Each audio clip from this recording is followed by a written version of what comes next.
Assalamualaikum warahmatullahi wabarakatuh. Saya Anisatul Rofiah, SPDI, mahasiswa PPG dalam jabatan tahap 1 LPTK Universitas Islam Negeri Wali Songo Semarang tahun 2024. Saya guru pendidikan agama Islam dan budi pekerti di SMPS IT Rodotus Solihin, Sayung, Demak. Pada hari ini, Jumat 18 Oktober 2024 akan melaksanakan uji kinerja atau UKIN. Selamat menyaksikan. Assalamualaikum warahmatullahi wabarakatuh.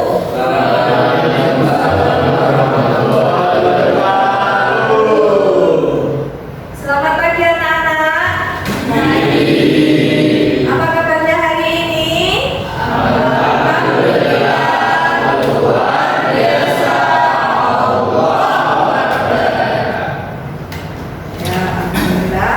Sebelum kita memulai pelajaran, sebaiknya kita berdoa terlebih dahulu. Silakan, Ido bisa memimpin untuk berdoa.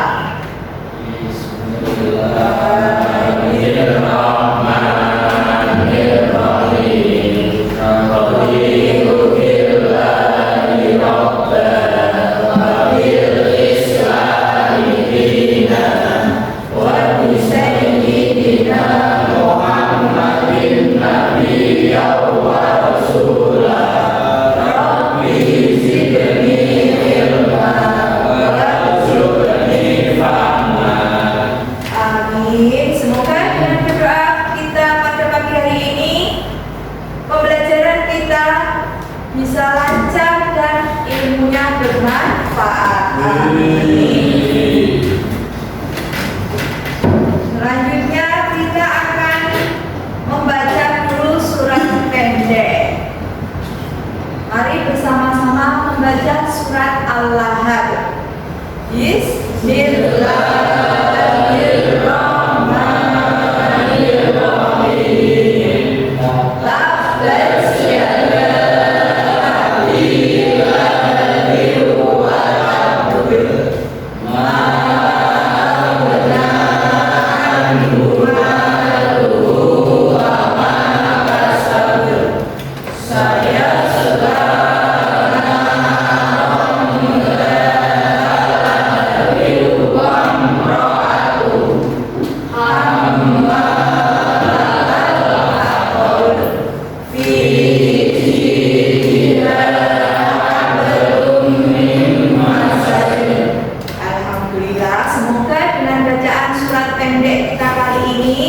Bisa menambah hafalan-hafalan surat pendek kita.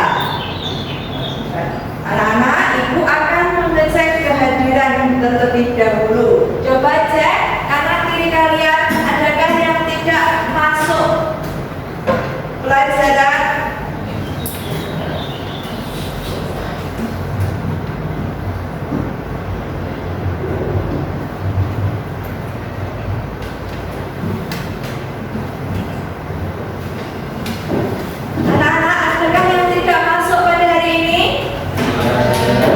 Ya, masuk semua ya. Saya cek satu persatu.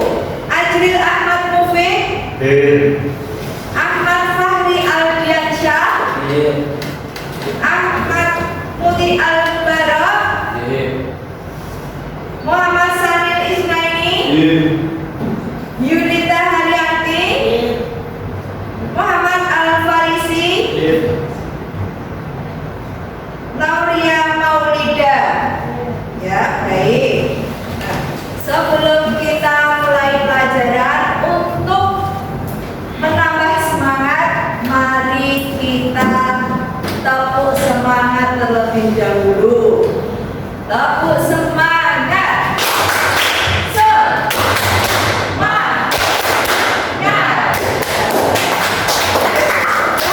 Sudah semangat ya hari ini? Nah, hari ini kita akan mempelajari materi tentang tema kewajiban penyelenggaraan jenazah. Nah, coba kalian amati gambar ini.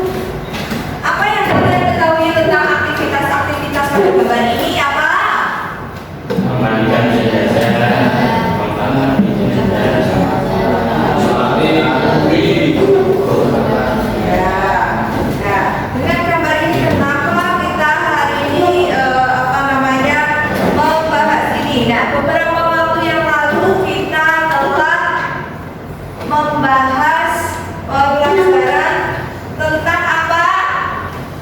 Cinta kepada Rasulullah. Jadi minggu lalu kita telah membahas materi tentang cinta kepada Rasulullah. Kita belajar bahwa Rasulullah adalah teladan yang baik. Sebagai bentuk cinta kita kepada Rasulullah, maka kita akan mengikuti sunnah Rasulullah.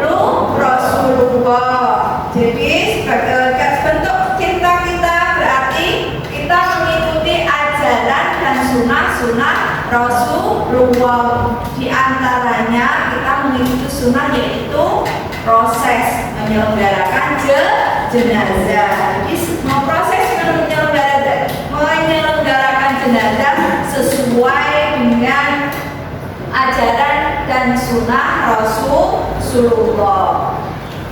Melihat antara proses penyelenggaraan jenazah dengan ajaran Rasulullah, mengapa penting bagi kita untuk mengetahui tata cara atau tahapan penyelenggaraan jenazah? Maka kita akan belajar hari ini.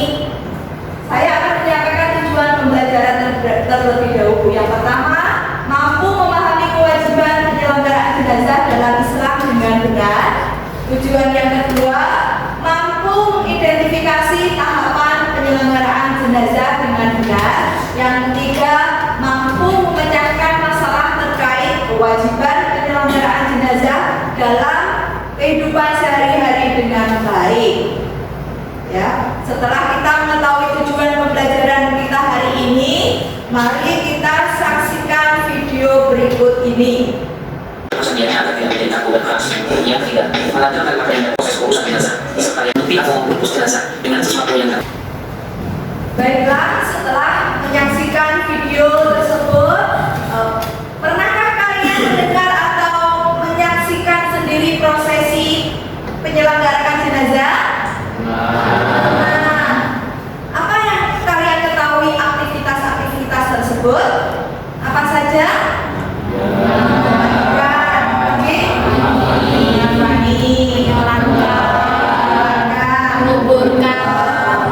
Baik, sudah pada tahu ya.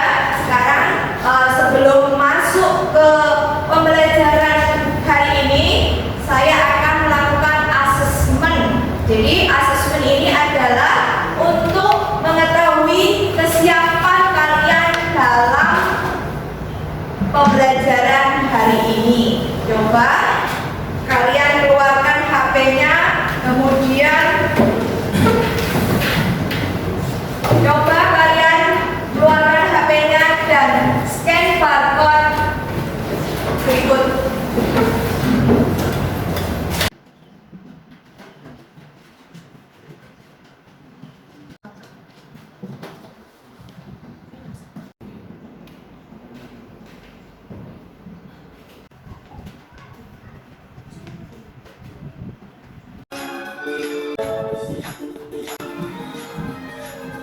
Baiklah, pada hari ini hasil dari kuisis kita pagi ini, ya. Jadi ini bentuk kesiapan kalian pada materi hari ini, yaitu proses penyelenggaraan jenazah. Nah, pembelajaran hari ini kita akan menggunakan metode problem-based learning. Apa itu problem-based learning? Problem-based learning adalah metode belajar dengan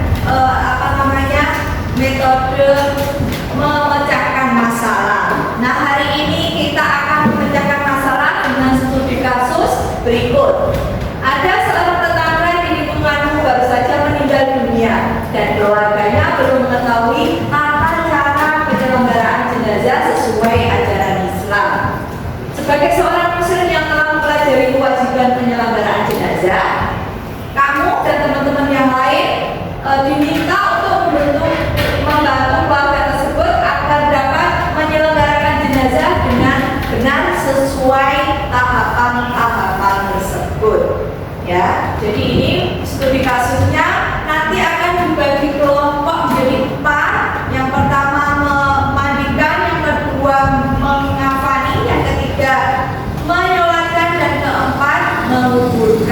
Jadi 4 kelompok tadi memecahkan masalah dengan tata caranya atau sesuai tahapan-tahapan keempat aktivitas tersebut.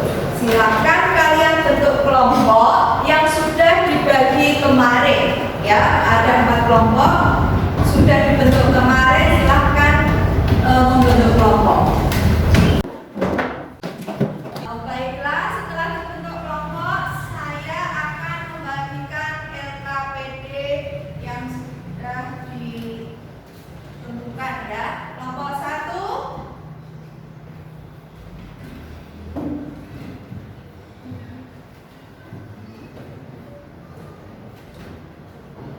Kelompok 2.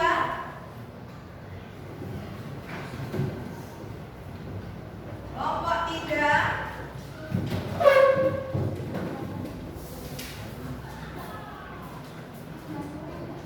Kelompok 4.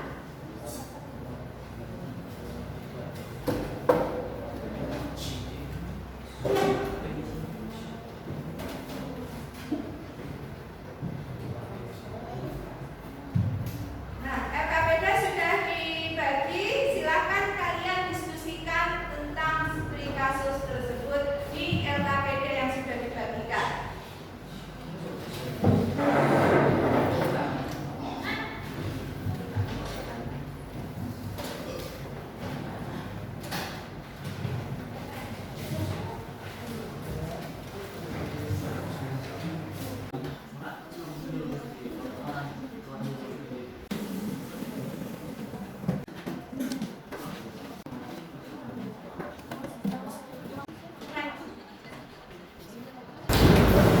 Baiklah, sudah selesai diskusinya. Siap ya. Untuk kali ini setelah selesai, maka presentasi dimulai dari kelompok 1. Silakan kelompok 1 untuk maju ke depan mempresentasikan hasil diskusinya. Assalamualaikum warahmatullahi wabarakatuh.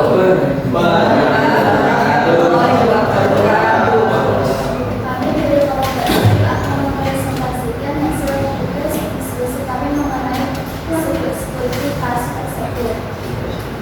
Sebelum itu, kami akan memperkenalkan diri. Perkenalkan, nama saya Citra. Perkenalkan, nama saya Fauzan. Perkenalkan, nama saya Lulu.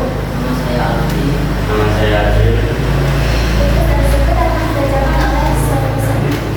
Oke, baik.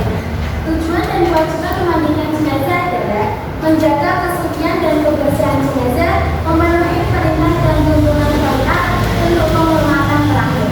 Kewajiban dari memandikan jenazah adalah fardu kifayah karena kewajiban ini harus dipenuhi oleh sebagai imam muslim. Langkah-langkah dalam proses memandikan jenazah sesuai tuntunan Islam adalah menggunakan air bersih, menggunakan wangian, menutup aurat jenazah. Apa yang harus diperhatikan saat memandikan jenazah? Ketika memandikan jenazah, ada beberapa yang harus diperhatikan. Yang pertama, kesucian dan kebersihan dan kesucian tempat, mendapatkan izin, memilih orang yang memandikan, menjaga aurat jenazah, bersikap hormat dan khusyuk, penggunaan air dan bahan pembersih, menghindari perbuatan yang tidak layak, mengikuti tata cara yang benar, doa dan permohonan, dan kesehatan dan keselamatan. Mengenai studi kasus tersebut, kami memberi solusi, yaitu memberikan panduan praktis tentang tahapan penyelenggaraan jenazah. Oke, baik, saya akan kasihkan moderator untuk bicara.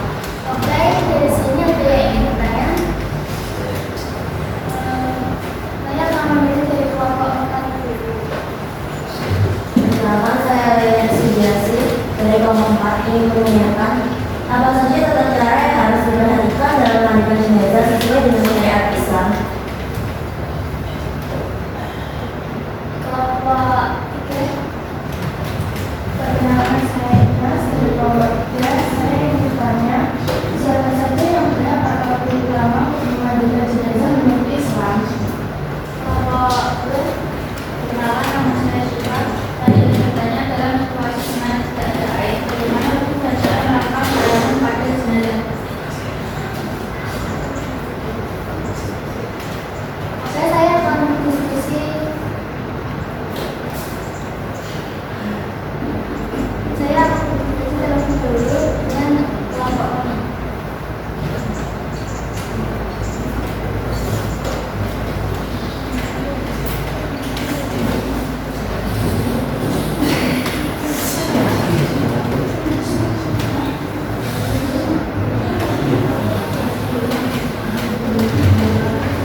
Kelompok 4 adalah tata cara memandikan jenazah meliputi beberapa tahapan dengan memulai dengan niat membersihkan najis yang ada pada tubuh jenazah, menyiram tubuh jenazah dengan air bersih secara menyeluruh, menggunakan sabun jika perlu, membasuh bagian tubuh yang wudu pada orang hidup, dan menyiram air 3 kali atau lebih, mulai dari kepala hingga ke seluruh tubuh.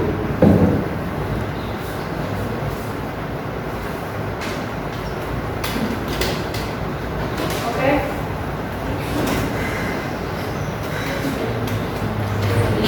Jawaban dari kelompok 3 adalah orang yang paling berhak memandikan jenazah adalah kerabat dekat yang sesama jenis kelamin, seperti suami atau istri. Jika tidak ada, maka diutamakan orang yang paling mengetahui tata cara memandikan jenazah. Di sini saya akan menjawab dari kelompok 2. Jika tidak ada air atau ada kondisi di mana jenazah tidak bisa dimandikan, misalnya kondisi tubuh yang rusak atau terluka parah, maka tayamum dapat dilakukan. Caranya adalah dengan menegakkan tangan pada tubuh yang bersih, lalu diusapkan ke wajah dan kedua tangan jenazah. Sekian dari kelompok kami. Terima kasih. Wassalamualaikum warahmatullahi wabarakatuh.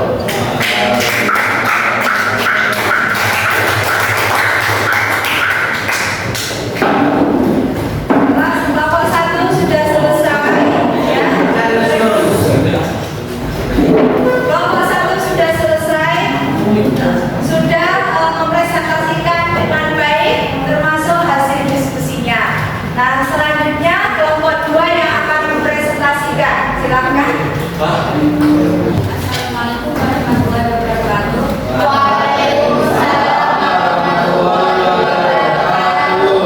Kami dari kelompok 2 ingin mempresentasikan hasil dari kelompok kami. Sebelumnya, perkenalkan nama saya Syifa. Nama saya Firsa. Saya Dari hasil presentasi kelompok kami akan berdasarkan oleh Musa. Tujuan menghafali jenayah dalam Islam. Tujuan menghafali jenayah dalam Islam adalah menutup aurat jenayah, menghormati jenayah, mematuhi sunnah Nabi, melambangkan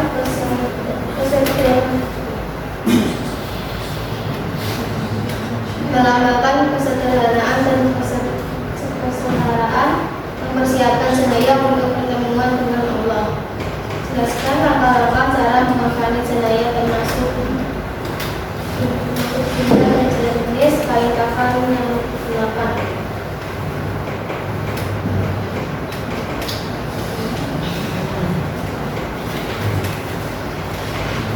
Langkah-langkah menghafali jenayah: mempersiapkan kain kafan, menyatakan kain kafan, mengoleskan wangian, menutup aurat jenayah, membungkus jenayah dengan kain kafan, mengikat kain kafan,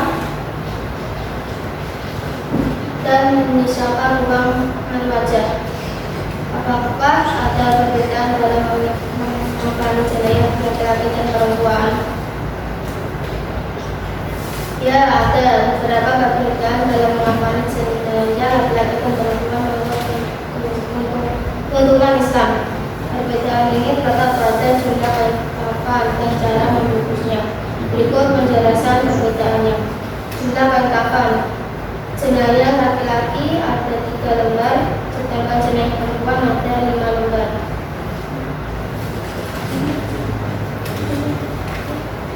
Apa ada yang ditanyakan?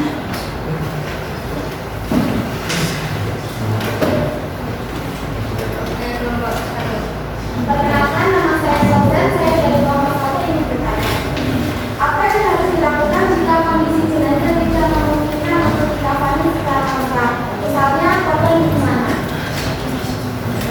Pertanyaan dari kelompok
Dari kelompok 3 akan saya jawab. Kain kafan harus bersih dan cukup untuk menutupi seluruh tubuh jenazah. Untuk laki-laki gunakan 3 lapis kain. Bukan untuk perempuan 5 lapis. Membeli sarung, kerudung, baju panjang dan 2 bagian luar. Lainnya tidak harus mahal, yang penting memenuhi syarat kesucian dan menyimpan aurat. Oke, dari kelompok 4, pertanyaan kelompok 4 saya ambil. Mengapa ini dengan kain mewah atau berlebihan dianjurkan dalam Islam karena bertentangan dengan ajaran kesederhanaan? Kain kafan sebaiknya sederhana namun tetap bersih dan suci. Ya, dari kelompok kami, Assalamualaikum warahmatullahi wabarakatuh. Waalaikumsalam warahmatullahi wabarakatuh.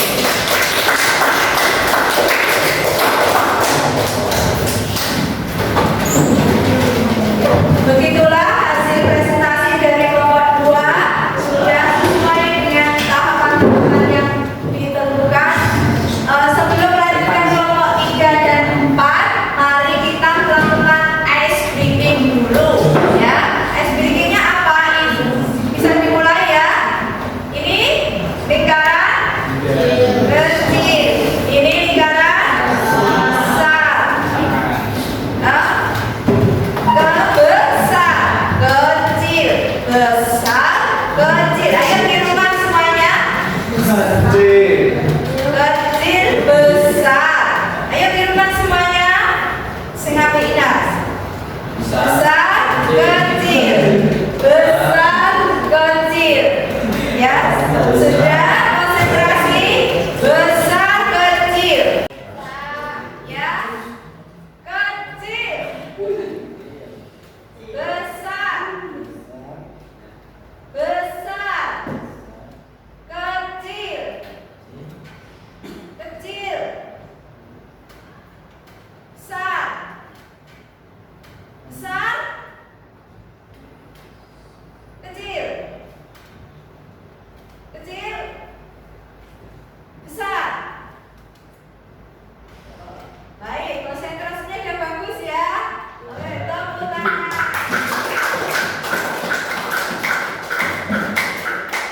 Selanjutnya kita lanjutkan presentasi dari kelompok 3. Silakan.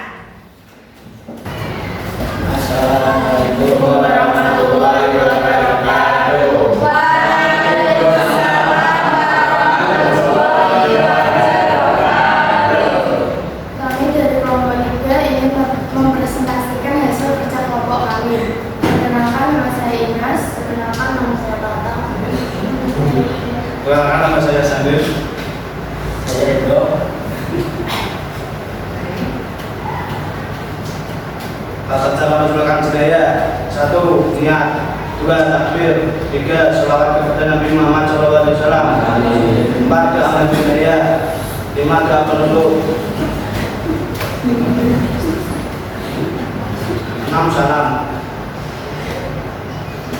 Bacaan yang dibaca dalam sholat jenayah: 1. Membaca Al-Fatihah, 2. Membaca sholawat Nabi, 3. Doa jenayah, 4. Membaca doa singkat.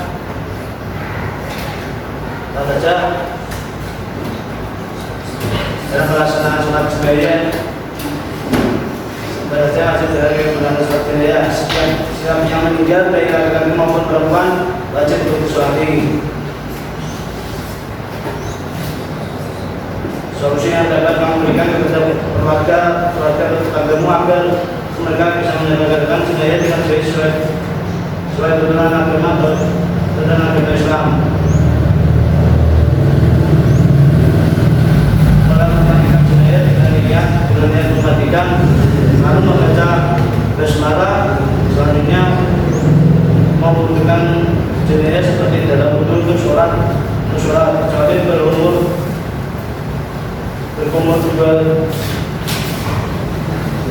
2 hari ini dapat diganti dengan menggosok gigi dan luka hidup jenayah dengan jari yang dibungkus kain dasar. Kita ada yang ditanyakan.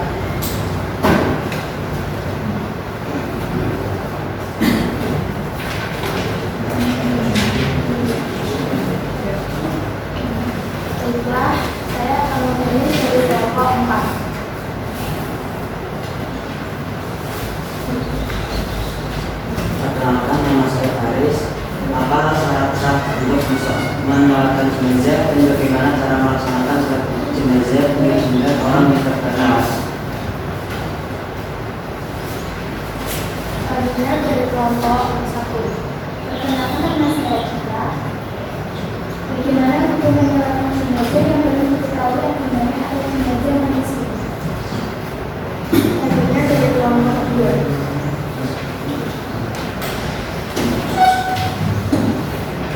Perkenalkan nama saya Lisa. Apa hukum dan tata cara talqin setelah mengumpulkan? Kami akan mendiskusikannya dulu.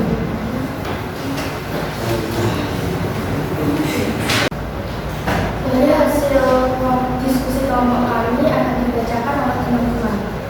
Saya akan menjawab pertanyaan ini. Menurut mayoritas ulama tidak diperbolehkan menyalakan jenazah meninggal. Sholat jenazah adalah doa yang dihususkan untuk umat Islam. Saya menjawab kelompok 2. Syarat sholat jenazah adalah bersih dari hadas, menutup aurat, menghadap kiblat dan niat. Jika jamaah terbatas, sholat jenazah tetap dapat dilakukan bahkan dengan hanya 1 orang yang menyelamatkan asal memenuhi syarat tersebut.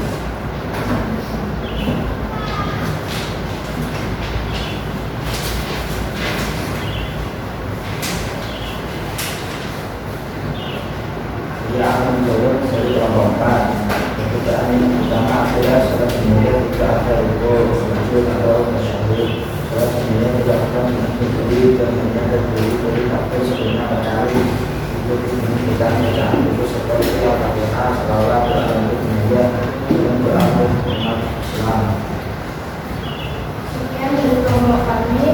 Wassalamualaikum warahmatullahi wabarakatuh.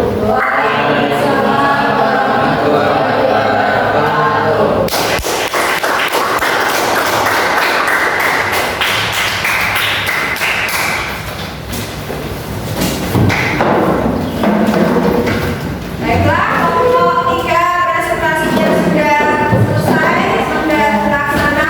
Selanjutnya presentasi kelompok 4. Silahkan.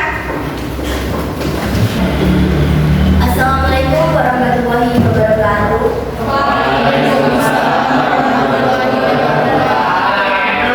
Kami dari kelompok 4 yang mempresentasikan mengenai langkah-langkah penyelenggaraan jenazah, yaitu menguburkan jenazah.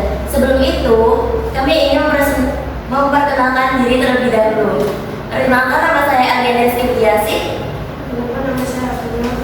Perkenalkan nama saya Saputra. Perkenalkan, nama saya Nadia. Nama saya Laniswa. Hasil presentasi kami akan dibacakan oleh Saputra.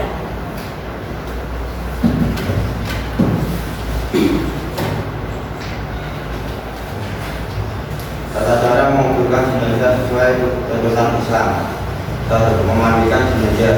Yang kedua, mengafan jenazah. Yang ketiga, mensolatkan jenazah. Yang keempat, menguburkan jenazah. Yang kelima, menutup tiang kubur. Yang keenam, berdoa dan memohon ampunan. Sebelum jenazah dimasukkan ke dalam kubur, ada beberapa hal yang harus dilakukan dengan tuntunan Islam, yaitu yang pertama, memastikan jenazah baru dimandikan. Yang kedua, mengkafani jenazah. Yang ketiga, mensolatkan jenazah. Yang keempat, mengangkat jenazah menuju kuburan. Yang kelima, menyiapkan yang latar. Ada kata yang perlu diperhatikan dalam prosesi penguburan jenazah, yaitu 1. Bersegera dalam prosesi penguburan. Yang kedua, mengiring jenazah dengan tenang dan khusyuk. Yang ketiga, memandikan posisi jenazah dengan terlibat. Yang keempat, hanya laki-laki yang turun dari yang padat. Yang kelima, mendoakan jenazah saat diletakkan di makam.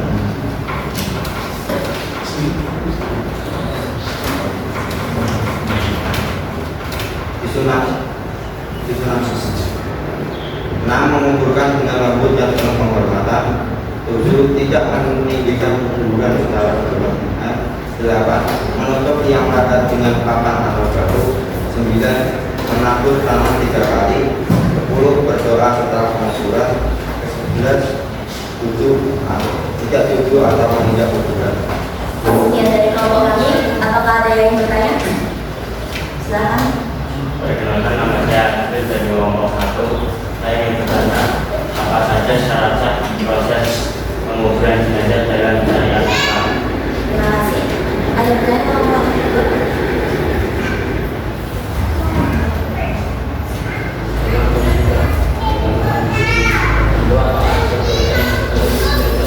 Terima kasih. Kelompok berikut? Maka yang akan menjadi kebutuhan jenazah secara menulis secara pemakaiannya dalam agama Islam. Pertanyaan akan kami katakan terlebih dahulu dan perkenalan kami untuk berdiskusi. Kami sudah mendiskusikannya dan jawaban akan diberikan oleh penduduk.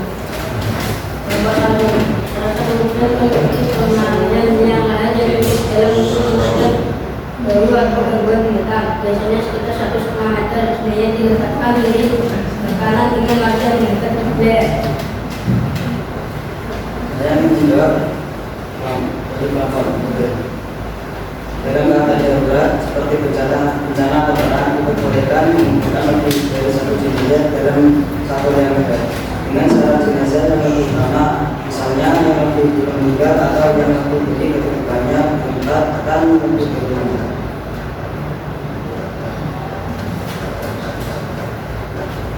Saya akan menjawab pertanyaan dari kelompok 3. Hikmah dari menguburkan jenazah dapat mungkin adalah untuk menghormati jenazah, menjaga pembusukan, serta memenuhi perintah Rasulullah yang menganjurkan mempercepat urusan jenazah agar dia segera mendapatkan tempatnya di sisi Allah, baik di surga ataupun neraka. Apakah kalian sudah puas dengan jawabannya? Kalau sudah, sekian dari kelompok kami. Wassalamualaikum warahmatullahi wabarakatuh.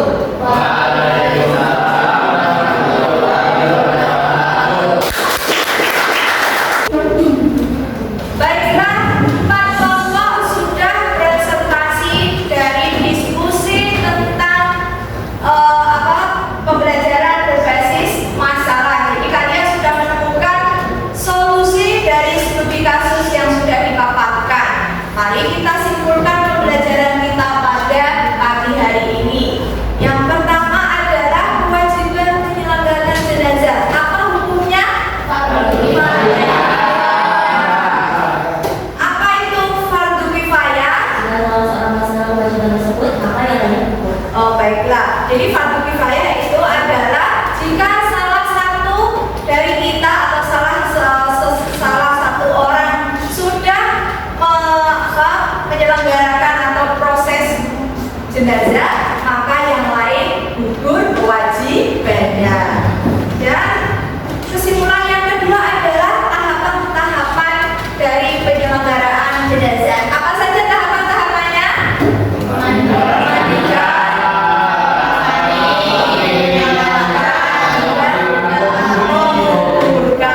Baiklah ya, jadi itu kesimpulan kita hari ini. Yang terakhir, kalian sudah bisa memecahkan solusi dari studi kasus tersebut. Salah satunya apa tadi solusinya? Memberikan apa sih?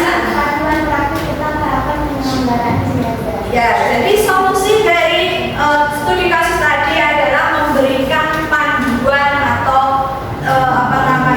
video tutorial bisa atau bisa memanggil ulama terdekat untuk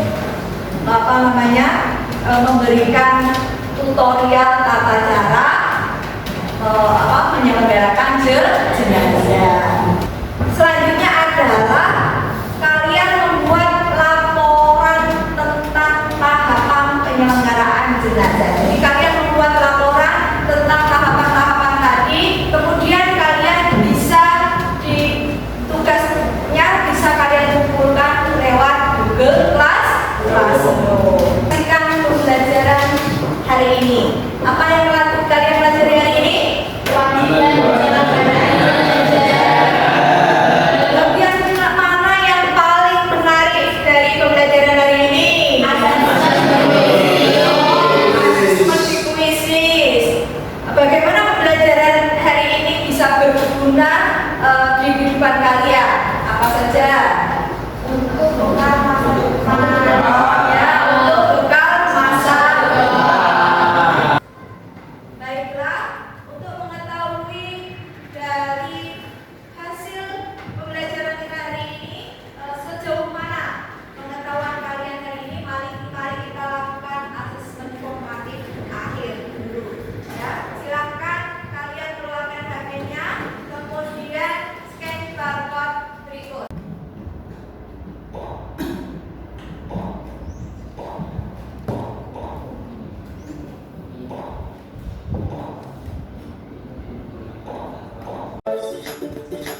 Baiklah, hasil dari asesmen formatif tadi, kalian sudah banyak mengetahui tahapan-tahapan dari kewajiban penyelenggaraan jenazah. Untuk pertemuan